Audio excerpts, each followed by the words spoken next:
Hello, good to be with you again today. We're talking with Mark Thomas, author of 99%, How We've Been Screwed and How to Fight Back. Hello, Mark. How are you doing? I'm very well indeed, thank you, Peter. So something's been on my mind since we last spoke yesterday. And it's this press cutting from the Daily Mail. It's all about the Chancellor of the Exchequer, that's the UK head of Treasury, basically. And it's full of dire warnings that he needs £46 billion in tax rises and or spending cuts.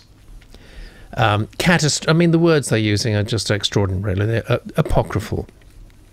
Catastrophe, economic crisis, and things could be even worse.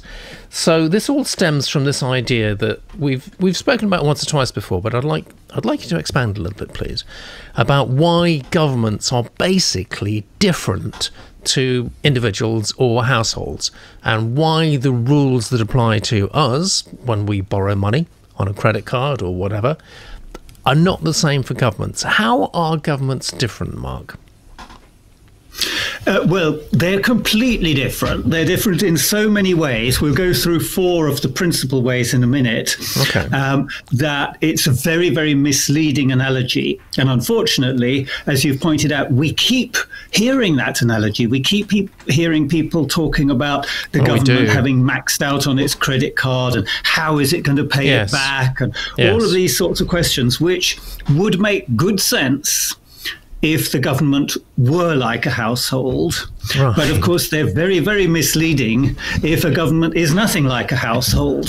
And so it's very, very dangerous, because effectively what happens is we are softened up for the kind of damaging austerity that you would have to do if you were a household, but you should not be thinking about if you're a government. It's a big lie. It's a big lie, basically. It's a big lie. Okay. Now, I think well, actually, is it a lie? It's certainly not true. It's a lie if the people who are saying it know that it's not true. And my guess is that some of them know that it's not true, so it is a lie, and some of them don't know that it's not true, and therefore they are parroting something that doesn't actually make sense, but they're not aware that it makes more sense. And, you know, at first glance, you might think, well, why doesn't it make sense? Why do the rules that apply to a household not apply to a government? And so I thought, actually, let's just spell out why it really doesn't make sense. And actually, we can see there are at least four big differences, and three of those differences mean that government doesn't need to follow the same rules. And the fourth one is even more fundamental, because what it means is that government really shouldn't follow the same rules. Okay, so in your typically organised manner, thank heaven somebody is organised here, you've done a little chart. So can we have a look at this, and will you talk us through it, please?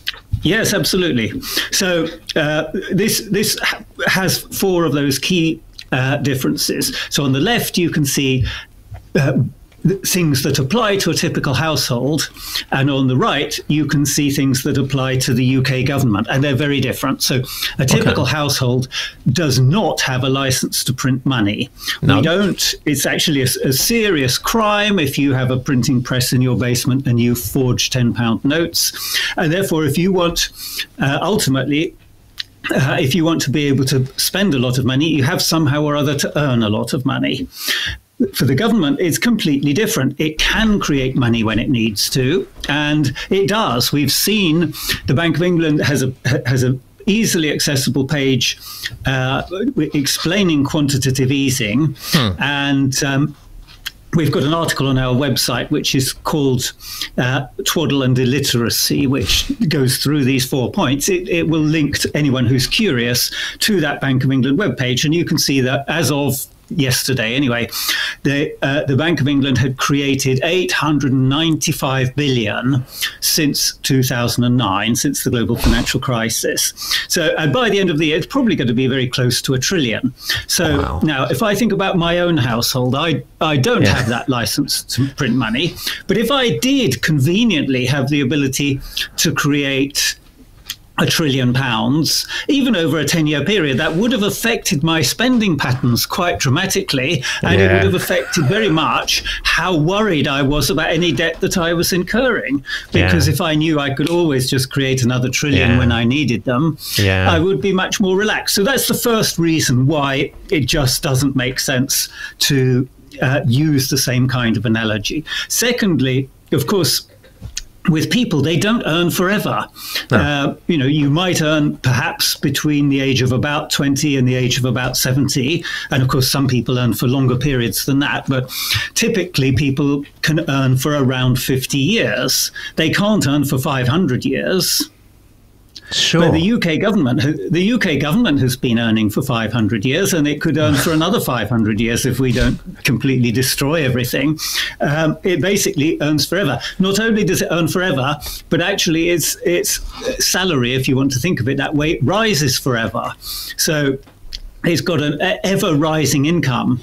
And now, what does that mean? If I want to borrow money from the bank, if it's secured, I can borrow it because I can sacrifice my house or something. But if it's unsecured lending, they want to know, how am I going to pay it back? And if I'm 20, then they will assume that I might have 30 or 40 years to pay it back, and they will look at it through one lens. If I'm 64, they might assume that I have got very little time left to earn, and they will take that into account. They will expect me to pay it back probably before I'm 65, and so they will take a very different view from of me as a 64-year-old than of me as a 20-year-old. And that makes sense because it's about paying it back.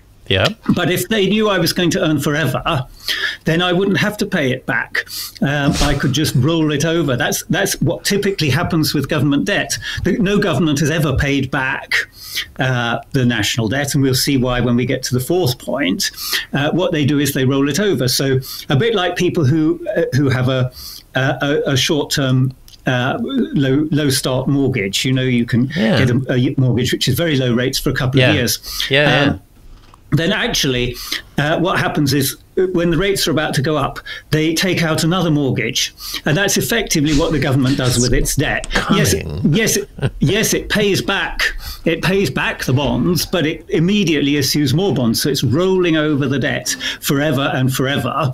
And there's, of course, no reason why it shouldn't do that. And because its earning in 100 years' time is going to be much bigger than its earnings today, unless, again, we completely screw everything up, then that makes good sense for it to do that. In fact, at the time of the Napoleonic Wars, the government issued something called consolidated debt. They were, in short, they were known as consols. And so this was perpetual debt.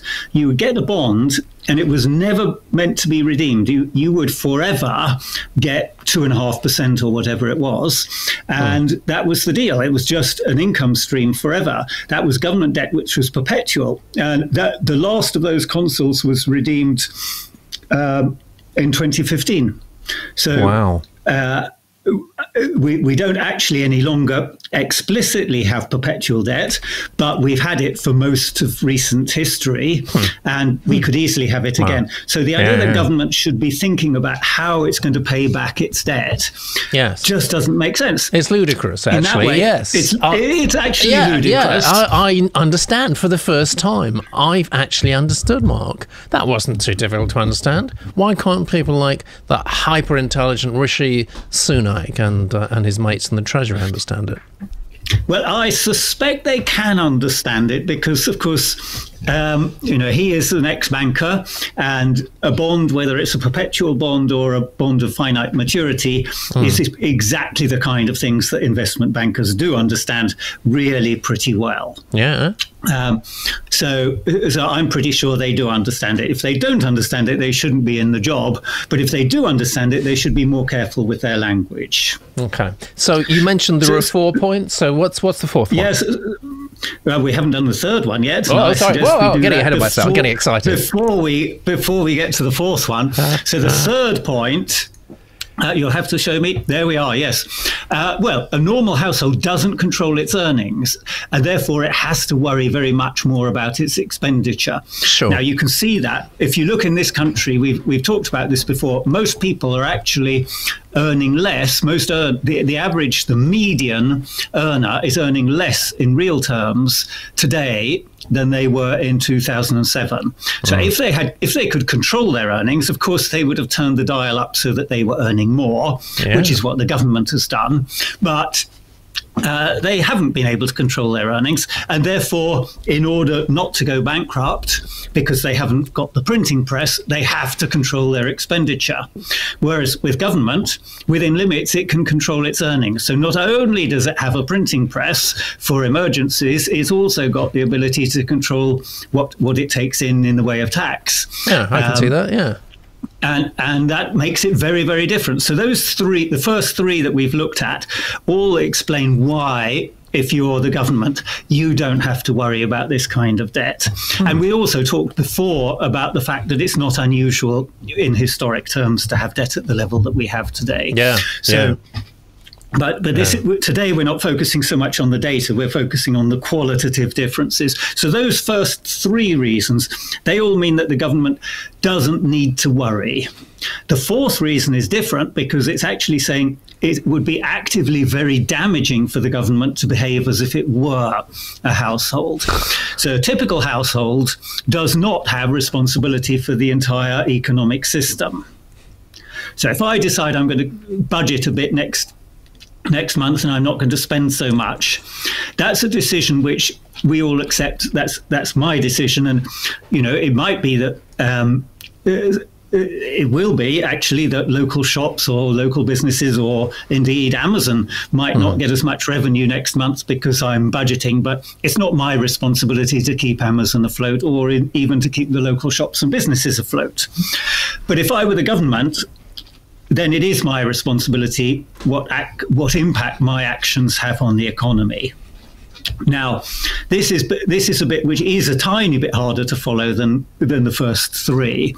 But if you think about every transaction you've ever made, let's say you go into a shop and you take out a £10 note and you hand it to the shopkeeper in exchange for some goods. So the cash flow from your end is minus £10 and from their end is plus £10. Right. And the total of those two ends is zero. And that's true for every transaction you've ever made or I've ever made. Right. And in fact, it's true for every transaction that has ever taken place. So it's true for the economy as a whole that the total, if you add up the two ends, will be zero in any one period in a year, for example. Right. Now, if you split the economy, and typically we split it into three groups, there's the foreign sector, first of all, which is the rest of the world, and then there's the UK. And the UK is normally split into the public sector and the private sector. So the sum of the transactions between those three groups will always be zero, but between any two of them, they don't have to be zero. So, for example, the UK has a trade deficit with the rest of the world, which means the foreign sector has a surplus with us, and the government actually runs a deficit. So the government has a deficit, the public sector has a deficit, and that enables the private sector to have a surplus, because if the government also had a surplus, you can't have three surpluses adding to zero. So if the government and the trade sector. So this is really fundamental, and this is the one thing you can say with absolute certainty. You have a couple of times tried to trick me into making forecasts, and I've said, I'd never make a forecast. Mark. Yes. You have a couple of times, and I've wiggled my way out of it so far. But on this occasion, I will make a forecast, which is that those three things will always add up to zero, not just this year, but next year and in 10 years' time.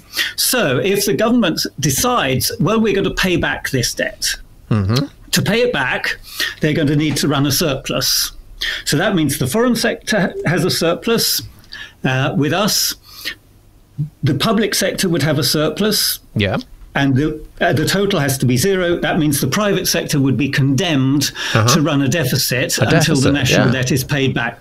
So, in other words, as an economic policy, if they were to say we're going to pay back the debt, what they would logically equivalent to that would be saying we're going to condemn the private sector, that's businesses and households, to a deficit until we've paid back the debt, which would be many, many years. And that is such a nonsensical idea for an economic policy, which is, of course, why nobody phrases it that way.